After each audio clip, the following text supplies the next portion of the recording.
Hello everybody, I'm Alex Aquarius. Welcome to the Plain Mundane Show.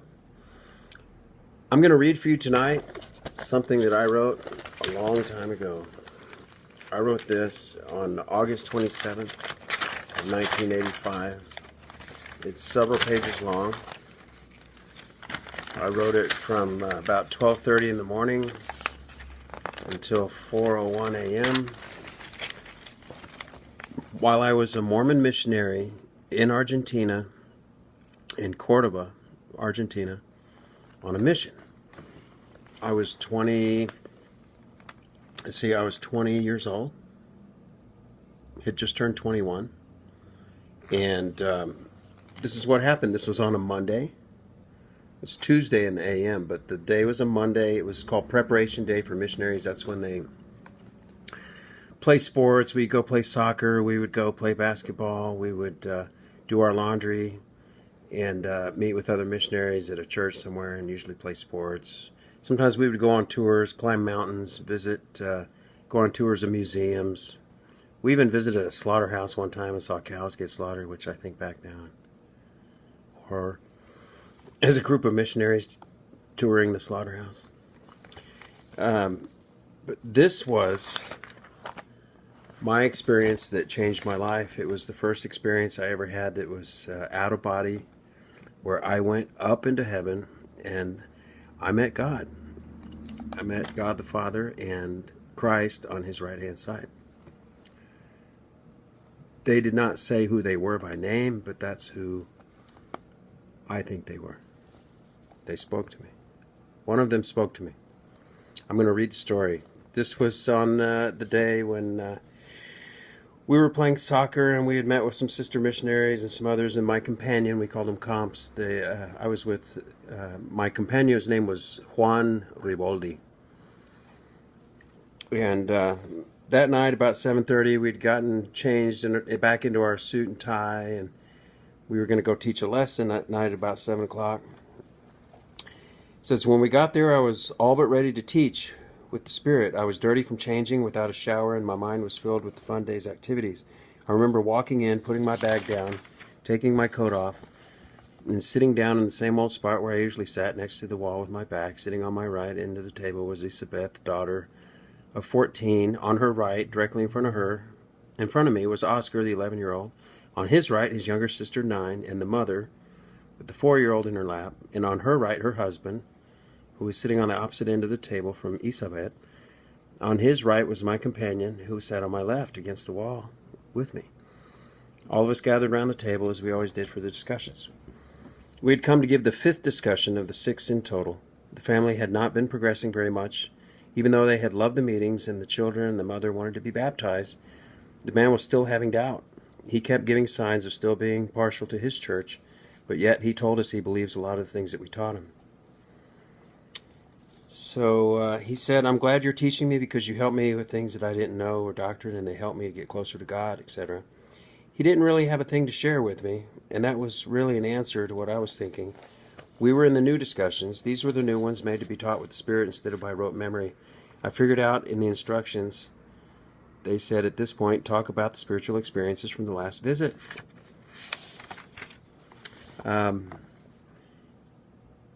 We've taught 4 already to them, and they still had not had a spiritual experience. Then I said, we have a problem. We're kind of stuck in the middle, not knowing to continue or not. We don't know how you feel spiritually. From what you said, you don't seem to have changed to be any closer or further from our church. But if we could only have a yes or no, it would be better than not progressing. I know you're praying. I know you go to church. You read the Book of Mormon. I really don't know why you don't have a testimony or answer already. You've done a lot. My companion started talking to cover up the tension I might have created by being so frank and out of the book truthful. I put my hands together in front of my mouth with my fingers interlocked and my thumbs on my lips. It was like this, as my companion talked on my left. I was in another world already. I started praying with my eyes open, saying, Father, are you there? Please hear me. Look at this wonderful family. My comp and I are hard workers. We have our faults. Forgive us of our faults. What is happening? Why haven't they received a testimony yet? Could it be they're not worthy? But they're wonderful. They love us. They listen to us. They go to church. They pray. They sing hymns. Good, great Father. They do more than anything that we ask of them and more than what's necessary. Almost. Father, I love this family. My comp and I pray night and day for them that they might receive a testimony. I believe in the new discussions, and I believe that they should have already received at least a faint something. We promised that if they did these 4 steps, they would get a testimony and know it was from thee. Then I heard the Spirit tell me, pray now. So I said, very shakingly, as I had no control over my shaking, can we pray now, Senor Coria? It was the Coria family. To get an answer that you look for? I was having a strange shaking in my body, as if it were a type of Gethsemane. I was shaking with anguish and thinking that the Lord not might concede to our will.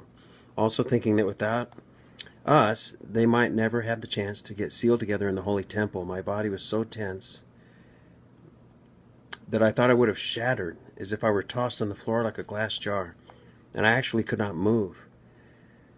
With the force I had built up inside, I was about to explode. I couldn't believe the power that was surging through my body. My companion started to pray. I didn't know what he said because I was wrapped up in pleading to the Lord for a miracle. My body was being physically charged by a force I've never felt before. Like the adrenaline of 100 men was put in my blood. I had so much energy inside of me that I didn't even dare move a muscle for fear of hurting someone, or jumping up so hard that I would have splatted on the ceiling. It was incredible. I wanted to get rid of the energy. It was more than I thought I could handle. Then flashed before my mind 1 Thessalonians 5:19. Quench not the spirit. So I thought, okay, I won't. I love this family so much, I'll suffer whatever so that they can receive their answer. Love, love, love. I kept thinking love with pure, unselfish love. Then my soul cried out, why? I remember, folks, I was there and I was just staring at the table over my fingers, and this energy surged through me. It was like a buzzing of energy. It was so intense. It was almost like the feeling when you have a limb asleep after you've been sitting for a while and you get up and your legs asleep or your arms asleep. It was kind of like that buzzing nerves, but it was just this energy shooting through me that I didn't even want to move a finger like that. Or I thought I would just have flown to pieces or hit the wall and knock the house over. It was just this energy that was so powerful. I knew I couldn't control it. And then I heard, from what I remember before I read this, I felt it was like a soap bubble. It just went.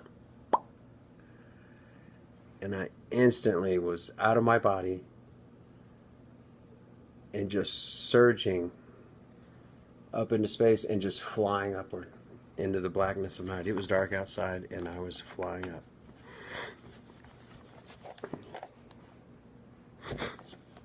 Then I saw a mass shoot out from my body, and the whole room faded out of view. I had my eyes open the whole time praying, just staring at the table. And I became that mass as it began to shoot out of the house and into the galaxy. Be it that I saw a vision, or was I really taken away by the Spirit? I can't say. I began to fly across the galaxy, increasing in speed with all the anger and frustration of an unceasing strength. Dodging and dodging planets, I began to pick up even more speed. The speed was unbelievable until I got to the point where I just went straight through the planets. I remember my Spirit telling me as I was in space, flying around asteroids, and then I got to the wandering star level. I got to these planets, and I started flying around them, and I went around one, the second one, and then my Spirit said, why are you dodging them? You go through them and just go straight ahead. And I just concentrated and went faster and just started going right through them. I was going through solid objects in this high-powered spiritual being. And I remember I was a ball. I was about 2.5 feet in diameter, and I remember looking, and I was transparent.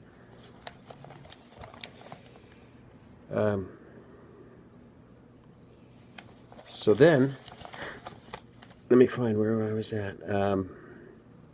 Dodging planets, I began to pick up even more speed. The speed was so unbelievable until I got to the point where I just went straight through the planets. I had so much power and speed that it was intentionally zooming toward the planets, wanting to see if I could break them in two. The velocity yet got so intense that I went through them without even feeling them, and then the blackness of space started to dissolve into whiteness, and I was actually going so fast that the black became white. I can't describe how it looked. I've never seen it on TV or a movie screen. I was crossing millions of eternities per second. I know that I had the shape of a round ball, going all of this incredible speed, and all of the blackness was gone, and then the white became the color of celestial glory gold. In the distance I saw two personages dressed in white side by side, and they were standing on a horizon of light. As I drew near, I realized that I was cruising at an incredible speed, but yet I was closing in as if I were at walking speed to these two personages. My line of travel directed me straight to the personage on my left, him facing me, where I stood in front of, whom I supposed was God, the Father. I was wrong at that moment. He had white hair and full-haired face and a whiteness undescribable. My stature was about 2 or 3 feet below his. He only said 2 words in Spanish in a voice so soft and understanding. ¿Qué quieres? What do you want? I said without hesitance, Que contestes a la familia? That thou answerest them. Then he asked me, ¿Por qué? Why? And I said, because I love them. Then he didn't answer me with anything else.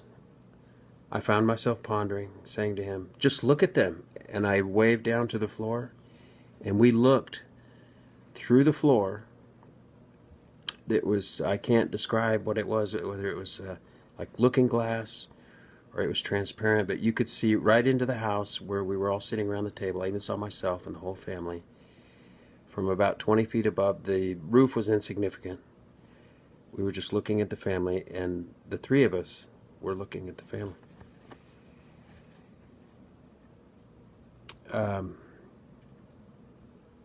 I blinked my eyes, and I was back in my body.